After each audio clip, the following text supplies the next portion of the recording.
Welcome to the Pimp Your Brilliance podcast with Monique Malcolm, a show about leveraging your existing knowledge, unique skills, or passion to build a thriving creative business.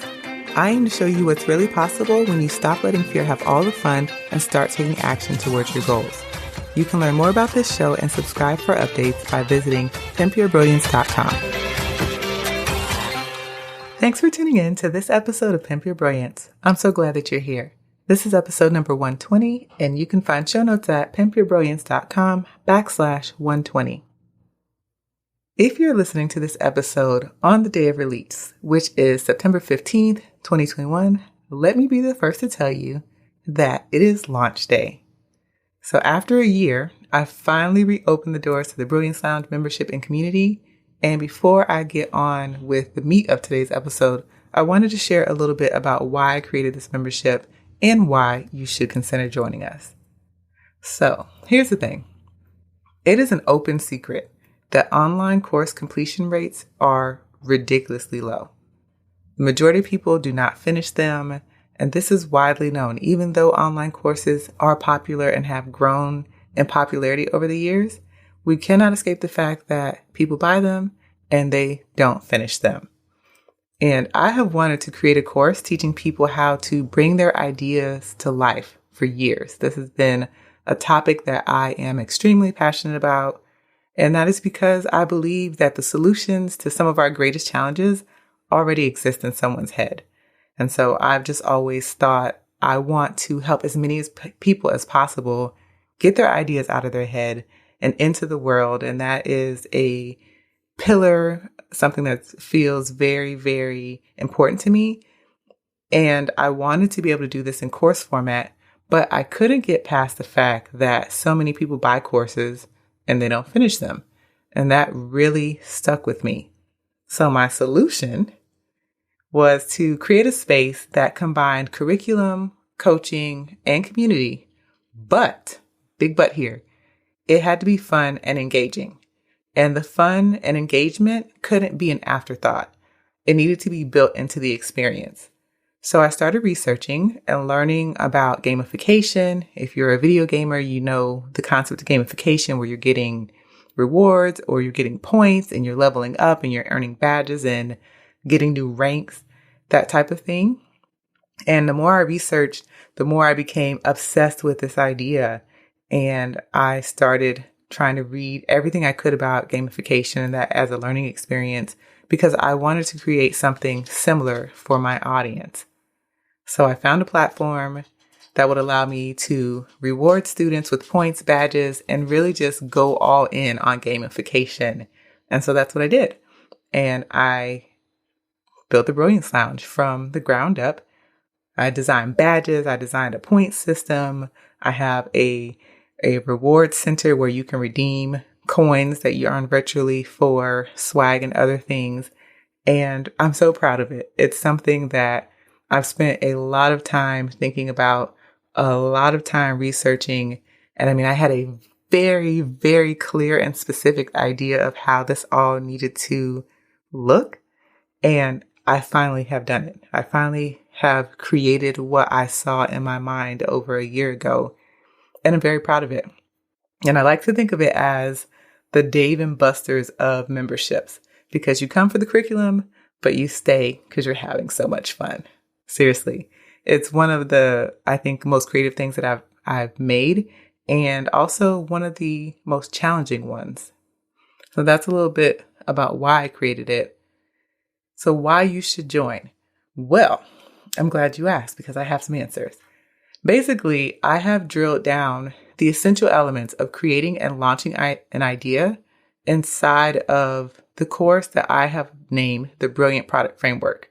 And this course focuses on digital products because the barrier to entry to create a digital product is really low. But a lot of the concepts inside of this framework can be applied to other areas of your business, especially the marketing pieces. And the course is comprehensive, but it's not overwhelming. I specifically designed it to be easy to consume with short actionable lessons. They're dripped out over a 2-week period. So that way in the off week, when there's no lesson, We will have a coaching call and you can ask questions before the next module opens up and you have more content to consume. So I've tried really hard to be conscious of the fact that you don't have all day to consume content. And I don't want you to spend all day consuming content. I want you to take action and apply what you're learning. So I've tried to map out the curriculum and the coaching schedule to match with that. And then you'll have guidance if you need it. So as I mentioned, I do live calls, but you'll also have the opportunity to ask me questions inside of the community forums pretty much whenever you want. And I will get back to you as questions come in because I'm very, very active in the community and you can ask other members. I'm in there all the time. And this space, I'm really excited because this is a space that I wish I had when I was learning how to build a creative business online. I tell my current members, students all the time that my favorite thing is when we get to do live calls because everyone shows up, we laugh, we joke, I share information, other people chime in with their feedback, and it's a really delightful space. Everybody is amazing and we have a great time. I always feel energized after the calls are over because I get just as much from talking to my students as they get from me. And I think that it's an excellent energy exchange. And that is why I am so excited about this. So if you want to learn how to build your business with a solid foundation, grow an audience and community, create and sell products, and learn how to market in a non-sleazy way, the Brilliance Lounge would be perfect for you. And I invite you to check out the details and become a member. And in case you're somebody who's skeptical, there is a 14-day money-back guarantee, so it's risk-free, no questions asked. In the first 14 days, if you decide, nope, this is not for me, not what I was expecting, no worries. You can cancel, you can send me an email, and I will refund your first month. And it's easy as that. So if you want details, then you can find those and enroll over at brilliancelounge.com. All right. So now that I've told you about that, this is a really great segue into today's episode because even if you don't think the Brilliance Lounge is for you, and that's fine if you don't, I still don't want you wasting money buying courses or other educational resources that you don't need and that you're not going to use because you need that money for other things. But if you're someone who feels like there's a course or a membership or some type of program that you do think is the right fit, you want to make the investment, this is a really simple way to make sure you get the most out of your investment. And that is by creating a study and an implementation plan. So what is it? A study plan sounds just exactly like what it is. It is a schedule with time blocked out for learning activities and tasks. And this is especially useful when you're trying to make time for your coursework between your work or your business, your social life, and other responsibilities, because we have a finite amount of time. So having a study plan ensures that you're making time, you're putting it on your schedule to work through your courses or other educational resources that you have invested in, because it is an investment and it can help you, but you have to take that information and apply it. So there's more to online learning than just consuming the course material.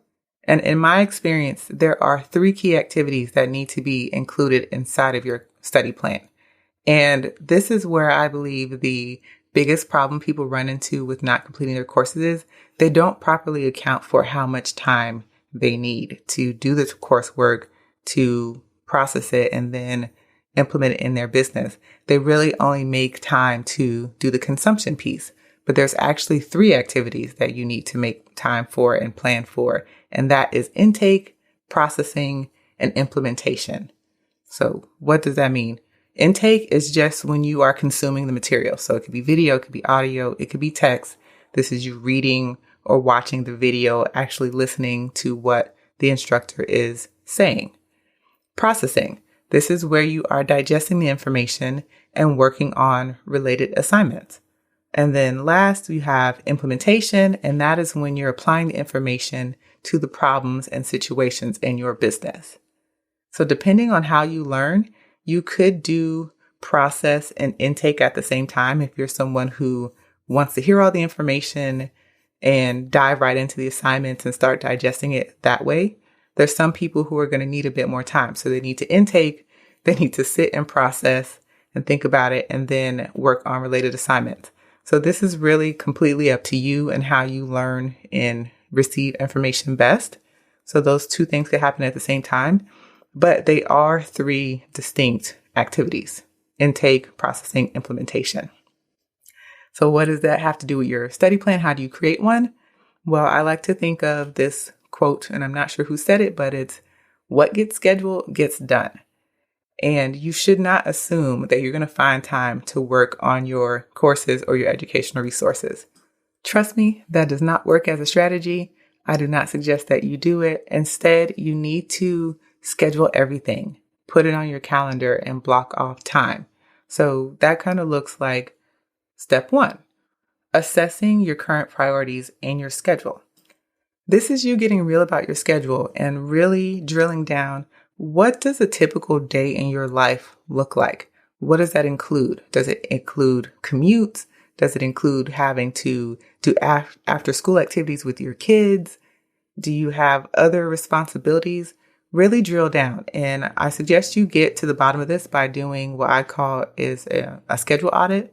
And that's just basically blocking off the time in your day that you're doing particular things. So on a typical day, what are you doing from 9 to 5 or 9 to 9, and just mapping that out. I actually have a schedule audit template that you can fill in. I'll link to that in the show notes in case you want to look at it. But what you're doing here when you're assessing your current priorities and schedule, you are looking for blocks or pockets of time that's not already allotted to something. And those pockets of time that you find are going to be where you can schedule in time to do this coursework. Second thing is creating the actual study plan. So I like to do this in my project management system, but you can do this in a calendar or a planner. But I really just look at the curriculum, what all the modules are or sections of the course are, and I break them up and I put them in as tasks into my project management system. So basically you're treating each module or section like a mini class. You're assigning it a date and a time that you're going to focus on consuming that specific material. When you break up your coursework like that, it's really easy for you to see if you're making progress through it, which modules you've already completed, which ones are left. So get a planner or a calendar and start breaking those sections down. If there's video lessons and they're very long, let's say longer than 30 minutes, you may need to break that into 2 sessions. It's really going to depend on how much time you have available, but planning out your schedule, when you're actually going to look at the material, when you're going to process the material, is going to help ensure that you have made enough time to get it done. And then the final step is making time for implementation. So this is the most important step of your plan, because after you've gotten all that information, you've digested it, you've processed it, you've worked through your assignments. Now you need to take all of that information and turn it into actionable tasks that you implement into your business. For example, I took a podcast marketing class about a year ago. And so I did all of this. I broke down each lesson into micro lessons that I put into my project management system. But the big thing was making sure I implement everything that I learned about marketing into my business. So that looked like me scheduling time to update my website with my new podcasting mission. And that looked like me going into my podcasting host and making some changes to the text for how I wanted the show to show up in iTunes and other podcast apps. It looked like me making time to create a media kit so that I can pursue sponsorships when I'm ready. So that kind of stuff. So it's not enough to just listen to all this great information and advice and tips and strategies. You actually need to turn that into some action. What are you going to do with this information now that you have it? How are you going to implement it and apply it to your specific business situation? So that needs to be accounted for as well. And then one last thing, a lot of people overlook this, but the office hours or any type of group coaching that your instructors offer, put time for that on your schedule as well. You might not necessarily need to attend every single office hour session, but it is good practice to try to attend those when you can, because one, it's good for accountability. Two, you can ask questions specific to your situation. But three, you paid for this. So take the most or make the most out of this as you can. Squeeze every drop of information that you can get. And that's really how you make the most out of your investments, because they are investments. They are designed to help your business move forward, but that only works if you do the work. And it only works if you implement that information. So there you have it. This is how you create a study plan. And I know none of this was rocket science, but sometimes you just need a reminder. And honestly, sometimes the simplest solutions are really obvious ones, but we've just overlooked it. So as a quick recap, looking at your schedule and prioritizing what you have to do in a typical day and looking for time that you can squeeze in for doing coursework, creating an actual plan. So putting it on your calendar, in your planner, in your project management system, when you are going to complete specific sections of your coursework. And then finally, just making space for implementation, taking all that knowledge and applying it to your business. And it's as simple as that. As I mentioned earlier in the episode, the Brilliance Lounge is open. So if you think that you'd be a good fit or you want to come hang out with me and learn a bit more about building a thriving creative business, I invite you to join us. You can find details over at brilliancelounge.com. But that's all I have for this week's episode. So until next time, go out there and pimp your brilliance.